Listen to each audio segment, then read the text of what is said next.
தமிழ்நாட்டில் இருக்க இந்த நடிகர் அவங்களாம் கொஞ்சம் பயத்தில் இருக்குன்னு சொல்கிறாங்க. நிச்சயமா இங்கே ஆனால் யாரும் அப்படி வாய் திறப்பதற்கான ஆட்கள் யாரும் இல்லை. நீங்கள் இன்னொன்று வந்து இப்போ கேரளாவை பொறுத்தளவுக்கு அங்கே இருக்கிற அரசியல்வாதிகள் ஒரு இந்த பிரச்சனையை அப்படியே மூடி மறைச்சிடணும், இன்ஃப்ளூயன்ஸை பயன்படுத்தணும், இவரெல்லாம் காப்பாற்றணும்னு இடத்துல இல்லை. அவங்க ஓரளவுக்கு நியாயமாக இருக்கு. இப்பெல்லாம் சிறைக்கு போகிறாரு, இத்தனை வருஷம் இருக்காரு அப்படின்னா நடுவில் பெரிய போராட்டத்துக்கு பிறகு தான் ஜாமீனில் வந்து படங்களில் நடிச்சிட்டு இருக்காரு. ஆனால் அதே தமிழ்நாட்டில் நடந்திருந்ததுன்னா இவ்வளோ பெரிய ஆக்ஷன்லாம் இங்கே எடுத்துருக்க மாட்டாங்க. ஒன்று அவர் ஏதாவது ஒரு கட்சியில் சேர்ந்து தப்பிச்சிருப்பார், அல்லது ஏதாவது ஒன்று பண்ணி ஒரு சமரசம் பண்ணி விக்டிமையை கூப்பிட்டு மிரட்டி நீ கேஸை வாபஸ் வான்னு சொல்லியிருப்பாங்க.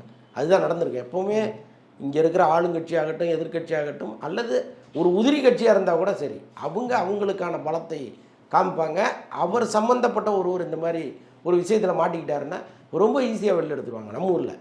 பட் கேரளாவில் அது நடக்கலை. அது ரொம்ப எனக்கு நிஜமாக கேரளாவை பொறுத்தளவுக்கு இந்த வழக்கில் ஒரு நல்ல தீர்ப்பு வரும்னு நான் நினைக்கிறேன்.